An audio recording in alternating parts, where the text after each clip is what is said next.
अस्सलाम वालेकुम मेहरान टीवी में भली कार मां मुबशर सोलंगी। सब खां पहिरीं हिकु नज़र हेडलाइन ते। केपीके में सिक्योरिटी फोर्सेस जूं कार्रवायूं, 13 दहशतगर्द मारिजी विया। ISPR जो चवणु आहे त केपीके में 5 हदनि ते कार्रवायूं कयूं वयूं। बनू, बाजोर, DI खान, खैबर ऐं वज़ीरिस्तान में कार्रवायुनि दौरान झड़पुनि में भारतीय हिमायती याफ़्ता 13 दहशतगर्द मारिजी विया। ISPR जो वधीक चवणु आहे त मारिजी वियल दहशतगर्दनि जे कब्ज़े मां हथियार ऐं बारूदी मवाद हथ कया विया आहिनि। सिक्योरिटी फोर्सेस मुल्की सरहदुनि जी हिफ़ाज़त लाइ पुरज़म ऐं साबित क़दम आहे। विच ओभर जी जंग 9 ॾींहं में दाख़िल, अमेरिका ऐं इसराइल जा हमला तेज़। ईरान पारां 200 अमरीकी फ़ौजी मारण जी दावा। तेहरान, अस्फ़ान ऐं ॿियनि शहरनि मथां अमेरिका ऐं इसराइल जी बमबारी, वधीक 8 ॼणा शहीद। अमरीकी मीडिया जो चवणु आहे त ईरान मथां ताज़नि हमलनि में फ़ौजी अॾनि, मिसाइल लॉन्चरनि ऐं पासदारनि इनक़लाब जे ठिकाननि खे निशानो बणायो वियो। ईरान अमरीकी दावनि जी तरदीद कंदे चयो आहे त अमेरिका ऐं इसराइल पारां शहरी आबादी मथां बम किराया विया आहिनि। अमेरिकी सदर डोनाल्ड ट्रंप चयो आहे त ईरान में अहिड़ो सदर चाहियूं था जेको मुल्क खे जंग तरफ़ न वठी वञे। जंग खां पोइ ईरान जो नक्शो शायदि अहिड़ो नज़र न अचे जहिड़ो हिन वक़्तु आहे। मीडिया सां ॻाल्हाईंदे अमरीकी सदर वधीक चयो आहे त अमेरिका ईरान सां कंहिं बि मुआहिदे या सेटलमेंट जे लाइ ॻोल्हा में नाहे। नथा चाहियूं त कुर्द फोर्सेस ईरान में दाख़िल थिए। रूस तरफ़ां ईरान जी मदद जा के बि सबूत न मिलिया आहिनि। चीन ईरान मथां हमला रोकण जो मुतालबो करे छॾियो। परॾेही वज़ीर वांग ई चयो आहे त जंग थियण ई न घुर्जे हां। ताक़त जो इस्तेमाल मसइले जो हल न आहे। ईरान में हुकूमत जी तब्दीली जे मंसूबे खे मक़बूलियत न मिलंदी।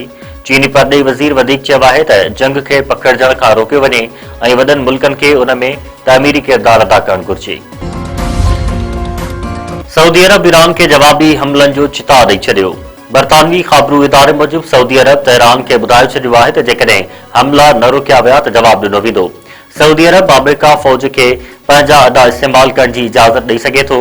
बरतानवी ख़बरू इदारे वधीक चयो आहे त सऊदी अरब अमेरिका ईरान तकरार जे हल लाइ सिफ़ारती कोशिशुनि जी हिमायत करे थो, पर जेकॾहिं बादशाहत ऐं तवानाई जे ज़ख़ीरनि ते हमला जारी रहिया त रियाज़ जवाब ॾींदो। ईरानी सदर मसूद पेज़ेश्कियान चयो आहे त कंहिंखे पंहिंजी सरज़मीन जे 1 इंच ते बि कब्ज़ो करण न ॾींदासीं। ईरान पंहिंजे दुश्मन ख़िलाफ़ मज़बूती सां बीठो आहे। दुश्मन खे पूरी ताक़त सां जवाब ॾेई रहिया आहियूं। समूरियुनि मुश्किलातुनि जे बावजूदि असां मुतहद आहियूं। अमेरिका ऐं इसराइल जे हमलनि में ज़ख़्मी थियलनि जी अयादत वक़्तु ॻाल्हाईंदे ईरानी सदर वधीक चयो आहे त ईरान पंहिंजे पाड़ेसरी मुल्कनि सां सुठा लाॻापा चाहे थो। जेकॾहिं कंहिंजी सरज़मीन तां ईरान मथां हमला थिया त जवाब ॾींदासीं। सिंध जे सीनियर वज़ीर शर्जील नामेमुर चयो आहे त शहीद ज़ुल्फ़िकार अली भुट्टो पाकिस्तान खे एटमी ताक़त बणायो। बेनज़ीर भुट्टो मुल्क खे मिसाइल टेक्नोलॉजी ॾिनी। हिन वक़्तु दुनिया मथां जंग जा ककर छायल आहिनि। पाकिस्तान मां मेरी अख खणण जी कंहिं में बि जुरत न आहे। कराची में औरतुनि में मुफ़्त पिंक स्कूटीज़ विराइण वारी तक़रीब खे ख़िताब कंदे शर्जील मेमून वधीक चयो आहे त शहीद बेनज़ीर भुट्टो वज़ीर आज़म बणी त औरतुनि मुल्क हलाए ॾेखारियो। पीपल्स पार्टी पारां आम चूंडुनि में जनरल सीटुनि ते औरतुनि खे तरजीह ॾिनी वई। पहिरियों वुमेन थाडो ऐं पहिरीं वुमेन बैंक पीपल्स पार्टी ॾिनी। सेवन में दरगाह तां अगवा थियल पोरियत नींगरी ख़ैरपुर मां बाज़ियाब। पुलिस जे ॻुझे इत्तला ते कार्रवाई दौरान 12 वरनि जी नाइला चांडियो खे बाज़ियाब करायो वियो। छापे दौरान 2 औरतूं गिरफ़्तार। मुख्य जवाबदार फरार थी वियो। दरगाह कलंदर शहबाज़ ते धागा विकिरो कंदड़ नींगरी खे हफ़्तो अॻु अगवा कयो वियो हो।